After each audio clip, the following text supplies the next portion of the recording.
중동의 내전이 많고 충돌이 많은 거는 이슬람과 상관은 없고요. 서구 지배의 효과예요. 이슬람 세계라는 게 근대 이전까지 오스만 투르크가 예를 들면 아랍 지역을 다 다스렸거든요. 오스만 투르크가 지배 못한 아랍 국가는 현재로 보면은 저기밖에 없어요. 모로코예요. 근데 자랐는데 자 보세요. 오스만 투르크 제국이라는 것은 제국의 가장 특징을 그대로 가지고 있습니다. 로마 제국은 뭐에서 망했냐면요. 그리스도교를 국교화하면서 로마는 망했어요. 왜냐면 제국은 그러면 안 되거든요.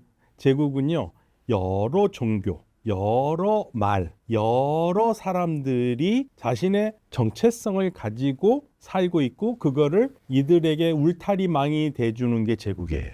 가장 고전적인 제국이 오스만 투르크입니다. 오스만 투르크의 언어는 투르크어입니다.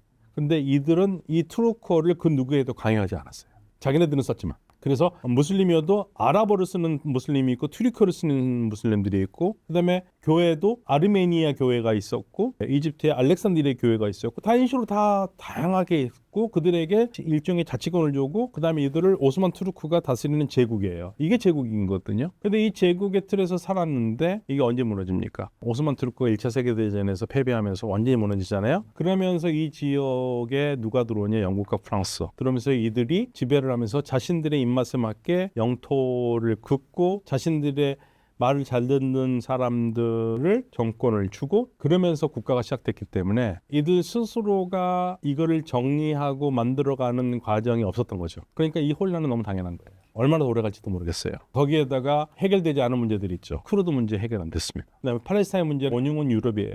유럽인들이 양심이 있어야지. 자기네들과 같이 살던 유대인들과 못 살겠다고 쫓아낸 거잖아요. 그러니까 아랍 쪽에 사는 얘기가 틀린 말이 아닌 게 지네들이 못 살겠으니까 그럼 지네들이 어떻게 쓰든지 살아야지 왜 우리한테 문제를 떠넘기냐 이거 같은 말이에요 결국에는. 그런데 팔레스타인 문제는 많이 알고 있으니까 그건 빼고 쿠르드 문제 해결 안 됐잖아요. 쿠르드인들이라고 하는 사람들이 자기네 말이 있는 사람들인데 네 나라로 나눠져 살잖아요. 시리아, 튀르키예, 이란, 이라크 네 나라에 살잖아요. 이거 쿠르드 문제가 있죠. 근데 쿠르드만 있습니까? 이게 3천만이거든요. 또 있어요. 이란, 아프가니스탄, 파키스탄에 이 세 나라에 걸쳐 사는 발로치가 있거든요. 그러니까 쿠르드, 발로치 이런저런 소수 민족들이 여러 나라에 다 있거든요. 근데 등치가 크면 이렇게 발로치나 쿠르드처럼 등치가 크면 이 문제는 해결을 하지 않을 수가 없는 문제들인데 이제는 해결하기도 또 어려운 상황이 되고 그래서 궁극적으로 오스만 투르크가 붕괴한 이후에 서구가 지배하면서 이런 문제들을 해결하는 과정을 더 복잡하게 만들어놨다. 국경도 자신들의 입맛에 맞게 그어버리고 그러다 보니까 이런 문제가 생긴 거죠. 예를 들면 가장 대표적인 케이스가 이라크라는 나라예요. 이라크라는 나라가 1920년에 영국이 메소포타미아 위임 통치령을 받아가지고 이 메소포타미아 위임 통치령에서 만든 나라가 이라크입니다.